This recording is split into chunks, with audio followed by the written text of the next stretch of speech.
नमस्कार, सुप्रभात, स्वागत है आप सभी का। मैं हूं प्रीति। शुरुआत सुबह 7 बजे के हेडलाइंस के साथ।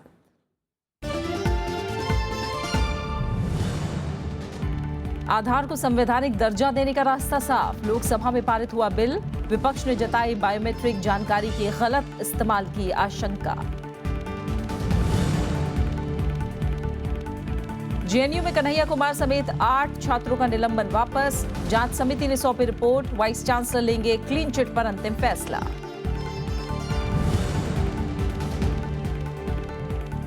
छत्तीसगढ़ के बस्तर में बड़ा नक्सली आत्मसमर्पण। ओडिशा के 17 नक्सलियों समेत 56 ने डाले हथियार। अब तक 182 का सरेंडर। तेलंगाना में विधानसभा अध्यक्ष के फैसले को चुनौती देगी टीडीपी। 12 विधायकों के दल बदल को मान्यता को बताया असंवैधानिक। टीडीपी के विधायकों की संख्या हुई 3।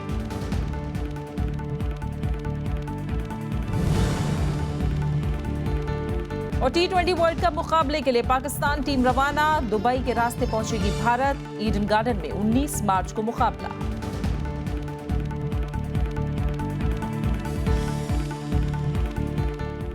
आधार को संवैधानिक दर्जा देने वाला विधेयक कल लोकसभा से पारित हो गया। विपक्षी दलों ने इसे धन विधेयक यानी मनी बिल के तौर पर पेश करने पर आपत्ति जताई और स्थायी समिति को भेजने की मांग की। वित्त मंत्री ने कहा कि विधेयक में नागरिकों की निजता की पूरी हिफाजत की गई है। The question is that the bill be passed. Those in favor में से आए। लोकसभा में धन विधेयक के तौर पर पेश आधार बिल को मंजूरी मिल गई है। विधेयक में आधार कार्ड को संवैधानिक दर्जा देने का प्रावधान है। वित्त मंत्री ने इसे धन विधेयक बनाने का भी बचाव किया। Honorable predecessor speakers have taken a view that machinery is incidentally created. The principal purpose is the spending of the money and the targeting of that money in a particular manner. So it doesn't lose its character as a money bill. विधेयक में सभी सरकारी सुविधाओं, subsidy या सेवा का लाभ उठाने के लिए आधार कार्ड की अनिवार्यता का प्रावधान है। विपक्षी दलों ने चिंता जताई कि आधार कार्ड में दर्ज लोगों की बायोमेट्रिक जानकारी का गलत इस्तेमाल हो सकता है। Only this card is not for identification, but it is also for other things. So many personal information you have to give. So therefore, what harm is there if you refer it to the standing committee? I oppose the Aadhaar bill. I do not support the collection of such sensitive data from individuals of this nation. We are a multicultural, multilingual state. We have a plethora of cards that we can rely on. सरकार को उम्मीद है कि bill के कानून बनने से भ्रष्टाचार रोकने और सब्सिडी का पैसा सही लोगों तक पहुंचाने में मदद मिलेगी। राज्यसभा में सरकार अल्पमत में है, इसलिए इसे धन विधेयक के तौर पर पेश किया गया है। राज्यसभा अगर 14 दिन के अंदर चर्चा करके बिल नहीं लौटाती है तो इसे मंजूर मान लिया जाएगा। प्रणव गोस्वामी, राज्यसभा टीवी। संसद में लगातार दूसरे दिन उद्योगपति विजय माल्या के देश से बाहर जाने का मामला गूंजा। कांग्रेस ने सीबीआई पर माल्या के खिलाफ नोटिस बदलने का आरोप लगाया। वहीं सीबीआई ने कहा कि लुकआउट नोटिस गलती से जारी हुआ था।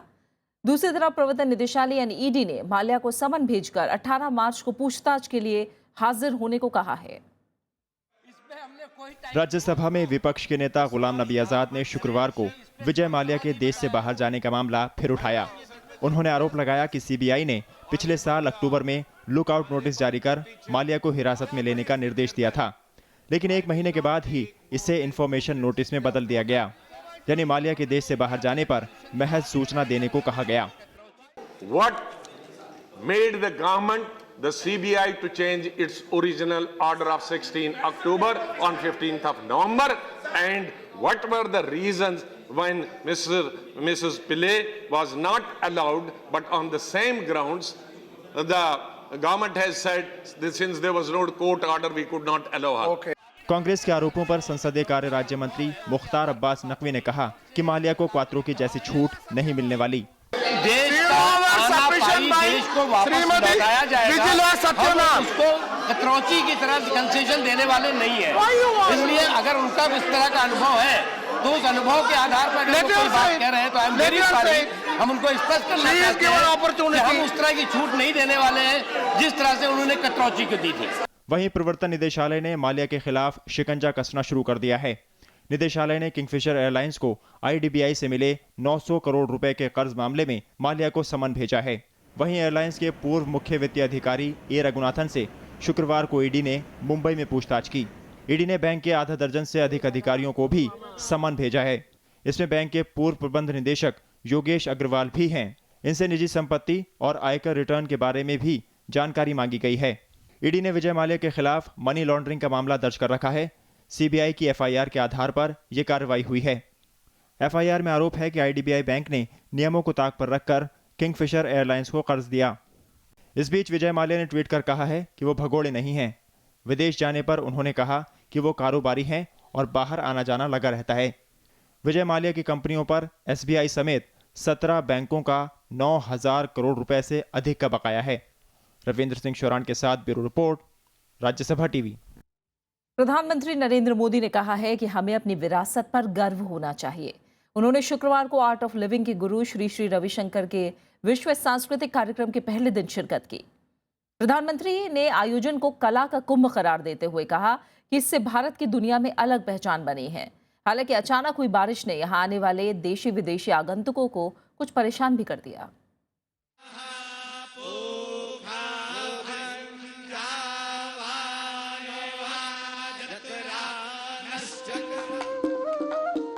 यमुना नदी के किनारे आर्ट ऑफ लिविंग के कार्यक्रम की शुरुआत वैदिक मंत्रोच्चार और सांस्कृतिक नृत्य के साथ हुई। प्रधानमंत्री ने यहां जमा हुए श्री श्री रविशंकर के देसी और विदेशी प्रशंसकों को संबोधित भी किया। जहां पर राजशक्ति और राजसत्ता की पहुंच नहीं होती है, ऐसे स्थानों पर भी अंतर्राष्ट्रीय संबंधों में सॉफ्ट पावर एक बहुत बड़ी अहम भूमिका अदा करता है। श्री श्री रविशंकर ने भी 3 दिनों तक चलने वाले इस कार्यक्रम को संबोधित किया। हालांकि कार्यक्रम की शुरुआत से पहले बारिश ने लोगों को परेशानी में भी डाल दिया, लेकिन देश विदेश से आए लोग इससे बेपरवाह दिखे। It's very great, so we are feeling the best. It's the best place in the world. I don't think humanity is possible to arrange better than this. The rain has spoiled the game, but it's nobody's fault.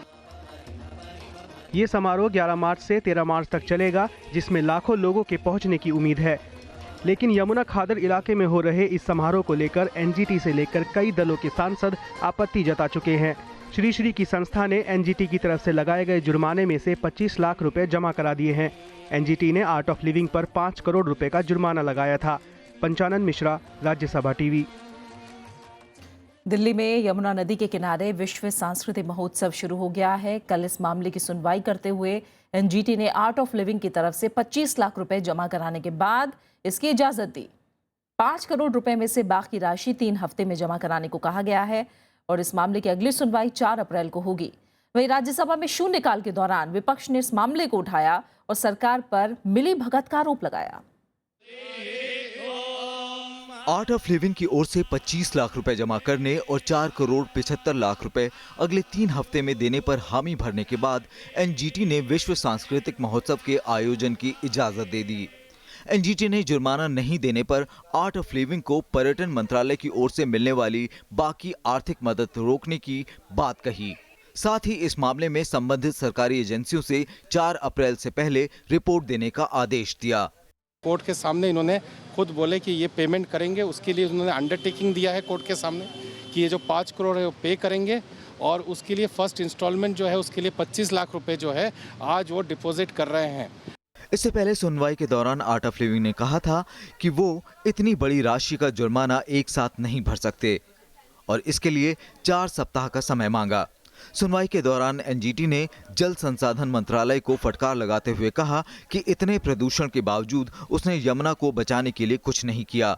NGT ने उसे विवाद का मुद्दा बनाने पर art of living से नाराजगी भी जताई।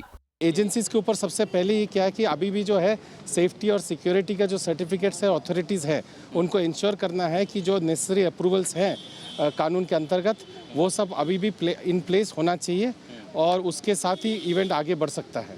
राज्यसभा में भी श्री श्री रविशंकर के कार्यक्रम वर्ल्ड कल्चर फेस्टिवल का मामला उठा।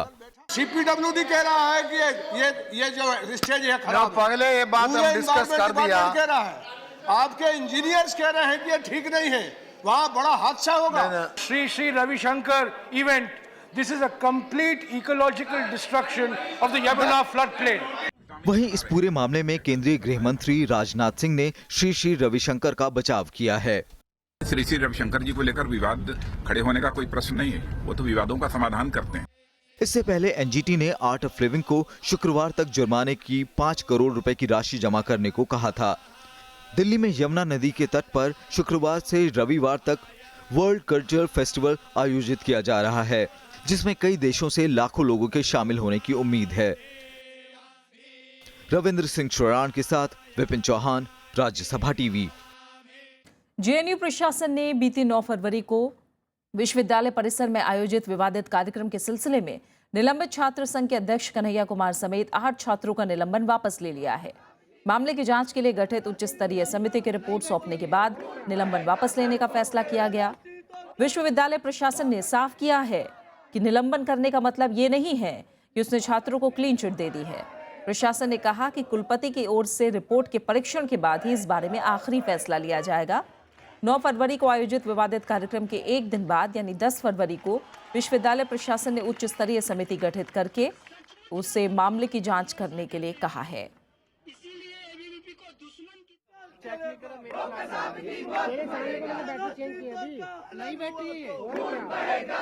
खबरें जारी है, हम लौट रहे हैं एक छोटे से ब्रेक के बाद।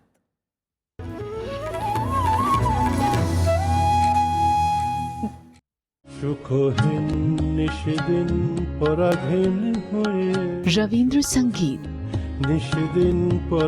हिंदुस्तानी शास्त्रीय गीत संगीत,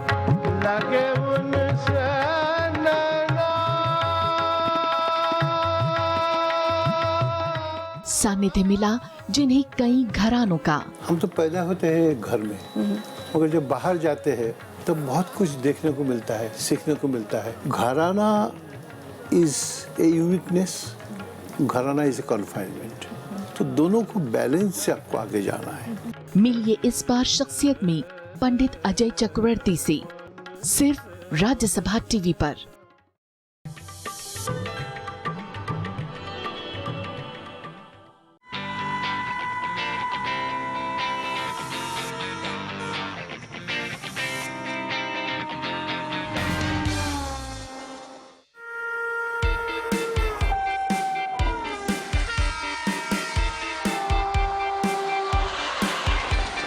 भारतीय rail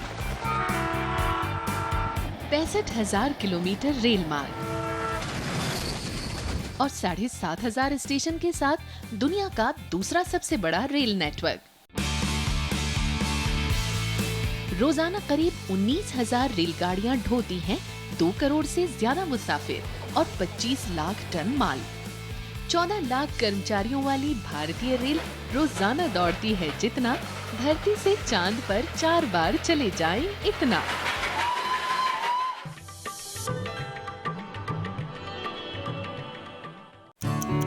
That clock ticked through the night. So much happened as you slept. So much you missed.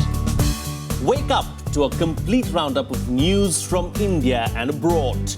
Politics, strategy, business, sports. Keen analysis to kickstart your day. Watch Breakfast News weekdays at 8 a.m. on Rajya Sabha Television.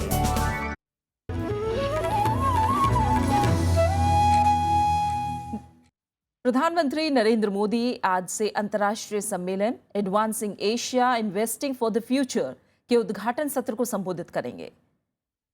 इसका आयोजन वित्त मंत्रालय और अंतर्राष्ट्रीय मुद्रा कोष के जरिए किया जा रहा है।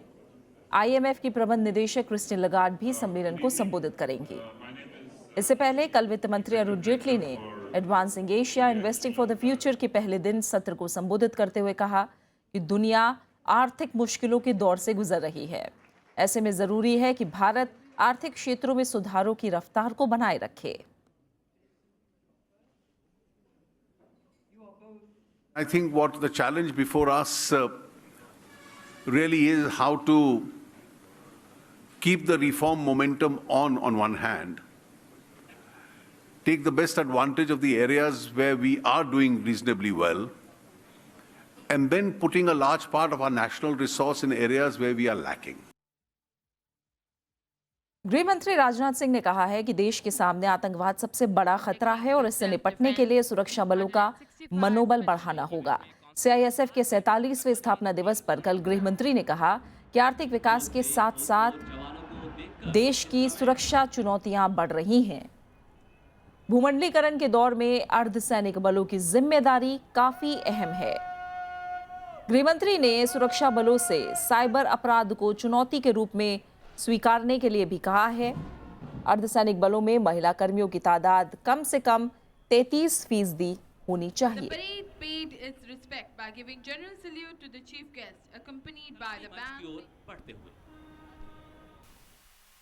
एक तरफ भारत की विरोधी ताकतें भारत के विकास को देखकर भारत को वह कमजोर करना चाहती हैं, भारत के ऊपर गिद्ध दृष्टि लगाए हुए बैठी हुई, और दूसरी तरफ आतंकवाद का यह बड़ा खतरा। और मैं जानता हूं कि आतंकवाद के खिलाफ हमारे केंद्रीय औद्योगिक सुरक्षा बल का भी एक कोर कॉम्पिटेंस है, और यह कोर कॉम्पिटेंस आपका और अधिक बढ़ना चाहिए। टीडीपी तेलंगाना विधानसभा अध्यक्ष के उस फैसले को अदालत में चुनौती देगी जिसमें उसके 12 विधायकों को सत्तारूढ़ टीआरएस में शामिल होने की मान्यता दी गई है। टीडीपी ने विधानसभा अध्यक्ष के इस फैसले को असंवैधानिक करार दिया है। तेलंगाना में बजट सत्र के पहले ही दिन विपक्षी टीडीपी को तगड़ा झटका लगा जब उसके 12 विधायक राज्य में सत्तारूढ़ टीआरएस में शामिल हो गए। 2014 के चुनाव में टीडीपी के टिकट पर 15 विधायक जीते थे, लेकिन अब टीडीपी विधायकों की तादाद 3 रह गई है। पिछले महीने 10 टीडीपी विधायकों ने विधानसभा स्पीकर से टीआरएस में विलय करने की गुजारिश की थी, जबकि पिछले कुछ दिनों में टीडीपी के 2 और विधायक इस गुट में शामिल हो गए, जिन्हें पार्टी ने अनुशासनहीनता के उल्लंघन के मामले में बुधवार को निलंबित कर दिया था।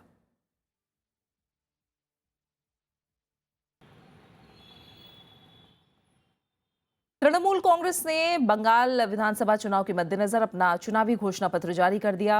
ममता बनर्जी ने चुनावी घोषणा पत्र जारी करते वक्त सरकार की उपलब्धियां गिनाई और कहा कि तृणमूल कांग्रेस सरकार आगे भी वादों को पूरा करने की कोशिश करेगी। मुख्यमंत्री ममता बनर्जी ने कहा कि उनके सत्ता में आने से पहले राज्य कर्ज में डूबा था। उन्होंने वित्तीय प्रबंधन के जरिए इसे उबारा है। बुनियादी ढांचा मजबूत बनाने पर विशेष जोर दिया गया है। साथ ही उद्योग और लोगों के लिए बेहतर योजना बनाने का वादा किया गया। उन्होंने 100% घरों में 1 से 2 महीने में बिजली पहुंचाने का वादा किया और वोट के लिए सस्ती राजनीति का सहारा लेने से इनकार किया है। কোটি টাকার দেনা মাথায় নিয়ে যেখানে ফাইন্যান্সিয়াল কোনো ডিসিপ্লিন ছিল না, এফআরজিএম অর্থাৎ ফাইন্যান্সিয়াল ডিসিপ্লিন আমরাই চালু করে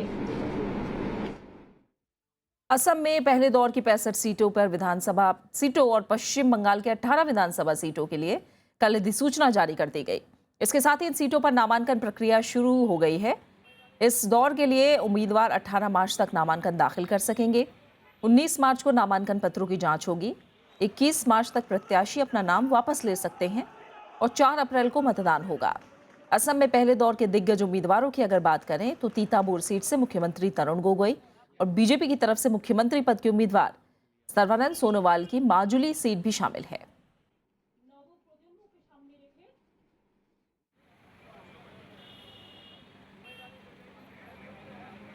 वहीं सीपीआई असम विधानसभा चुनाव में 18 सीटों पर अपने उम्मीदवार उतारेगी। असम में 59 सीटों पर वाम मोर्चे अपने उम्मीदवार उतार रही है। असम के 126 विधानसभा सीटों के लिए 4 और 11 अप्रैल को 2 चरणों में मतदान होना है। असम में चुनाव को लेकर राजनीतिक सरगर्मियां काफी बढ़ गई हैं।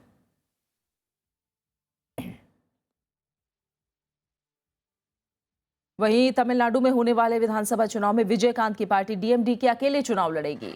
पार्टी का कहना है कि गठबंधन को लेकर उन्हें किसी तरह की परेशानी नहीं है, लेकिन वो राज्य में अकेले ही चुनाव लड़ना चाहते हैं। डीएमडीके ने काफी इंतजार के बाद इस बात की घोषणा की है। हालांकि गठबंधन के मसले पर राज्य में कई दलों ने पार्टी प्रमुख विजयकांत से बात की थी। तमिलनाडु में कांग्रेस के गठबंधन के पर डीएमके ने कहा था कि अगर विजयकांत चाहें तो उनकी पार्टी भी गठबंधन में शामिल हो सकती है। दूसरे दलों से मिले गठबंधन के प्रस्ताव पर विजयकांत ने उनका आभार जताया है। राज्य में 16 मई को वोट डाले जाएंगे।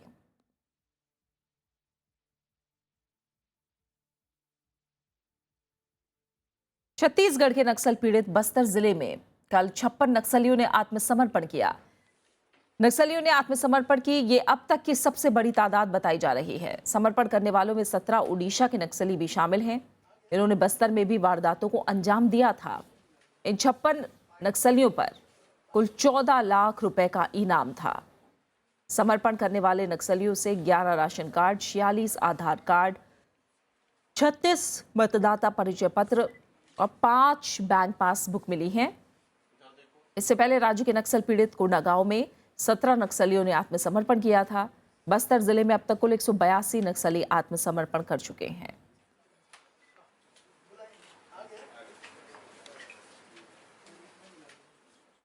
गुजरात के काकरापार परमाणु बिजली घर में रिसाव की खबर के बाद इसकी एक इकाई को बंद कर दिया गया है। ये रिसाव प्राइमरी हीट ट्रांसपोर्ट सिस्टम में बताया गया है। अधिकारियों के मुताबिक किसी तरह का रेडिएशन लीक नहीं हुआ है, लेकिन एहतियात के तौर पर परमाणु संयंत्र और आसपास के इलाके में आपात सेवाओं को अलर्ट कर दिया गया है। संयंत्र प्रबंधन की तरफ से जारी एक बयान में कहा गया है कि जरूरत के मुताबिक सभी सुरक्षा उपाय किए जा रहे हैं। संयंत्र परिसर और बाहर रेडिएशन स्तर सामान्य है। KAPS 1 के प्राइमरी हीट ट्रांसपोर्ट सिस्टम में लीकेज की वजह से KAPS 1 न्यूक्लियर रिएक्टर को शट डाउन किया गया है और प्लांट और उसके आसपास में जो रेडियोएक्टिविटी और रेडिएशन लेवल है वो एब्सोल्युटली नॉर्मल है। दिल्ली की एक अदालत ने कांग्रेस पार्टी से 2010-11 की बैलेंस शीट मांगी है। नेशनल हेराल्ड मामले में बीजेपी नेता सुब्रमण्यम स्वामी की अर्जी पर मेट्रोपॉलिटन मजिस्ट्रेट लवलीन सिंह ने आदेश दिया। इसके साथ ही एसोसिएटेड जर्नल्स प्राइवेट लिमिटेड की बैलेंस शीट भी मांगी गई है। कोर्ट ने कहा कि आरोपियों के निजी दस्तावेज नहीं हैं। स्वामी की दलील थी कि इन दस्तावेजों के बिना आरोप सिद्ध नहीं हो सकता। इस मामले में कांग्रेस अध्यक्ष सोनिया गांधी, उपाध्यक्ष राहुल गांधी समेत 7 आरोपी हैं।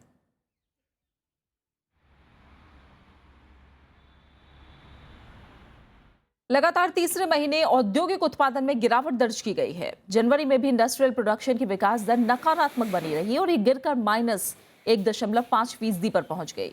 इसकी वजह विनिर्माण क्षेत्र का खराब प्रदर्शन और पूंजीगत सामानों की कम खरीदारी रही है। IIP में दिसंबर में 1.2% और नवंबर में 3.4% की कमी दर्ज की गई थी। जनवरी में पूंजीगत सामानों की खरीद में भारी कमी आई और इसमें -20.4% की कमी दर्ज की गई। वहीं विनिर्माण क्षेत्र में 2.8% की गिरावट आई। 22 में से 10 औद्योगिक समूहों की वृद्धि दर नकारात्मक रही।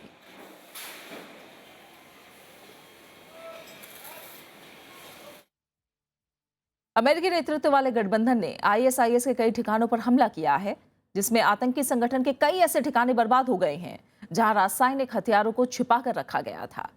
पेंटागन के प्रेस सचिव ने बताया कि ये कार्रवाई आतंकी सुलेमान दाऊद से मिली जानकारी के बाद की गई थी। ISIS के खिलाफ लड़ाई लड़ रहे अमेरिका और उसके साथी देशों ने सीरिया और इराक में इस्लामिक स्टेट के रासायनिक ठिकानों पर हवाई हमले किए हैं। इस हमले में IS के कई ठिकाने तबाह हो गए हैं, जिसे इस लड़ाई में एक बड़ी कामयाबी के तौर पर देखा जा रहा है। We're confident that the strikes that have been conducted have disrupted and degraded their chemical weapons capabilities.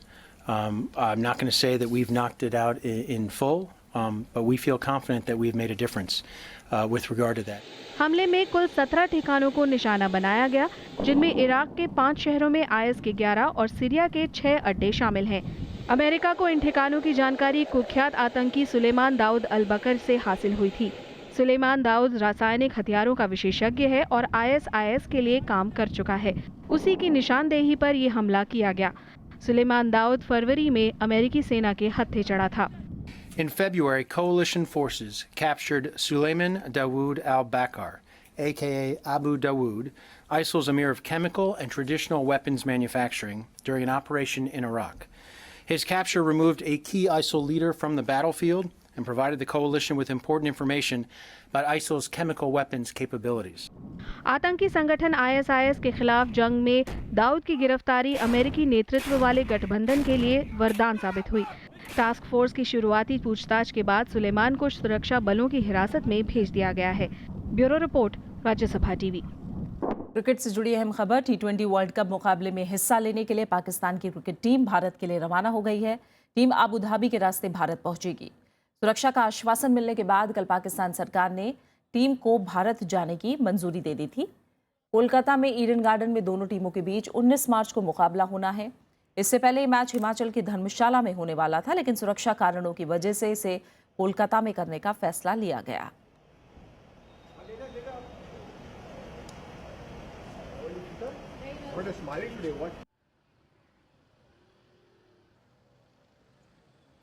और आखिर में हेडलाइंस पर एक नजर। आधार को संवैधानिक दर्जा देने का रास्ता साफ। लोकसभा में पारित हुआ बिल। विपक्ष ने जताई बायोमेट्रिक जानकारी के गलत इस्तेमाल की आशंका। जेएनयू में कन्हैया कुमार समेत 8 छात्रों का निलंबन वापस। जांच समिति ने सौंपी रिपोर्ट। वाइस चांसलर लेंगे क्लीन चिट पर अंतिम फैसला।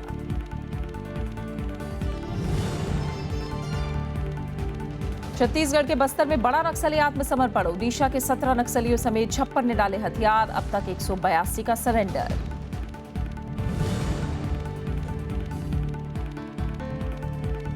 तेलंगाना में विधानसभा अध्यक्ष के फैसले को चुनौती देगी टीडीपी। 12 विधायकों के दल बदल को मान्यता को बताया असंवैधानिक। टीडीपी के विधायकों की संख्या हुई 3।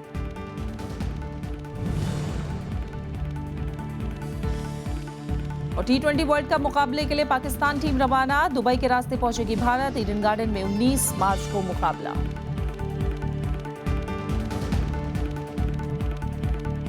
फिलहाल इस बुलेटिन में इतना ही। आगे आप देश देशांतर। नमस्कार।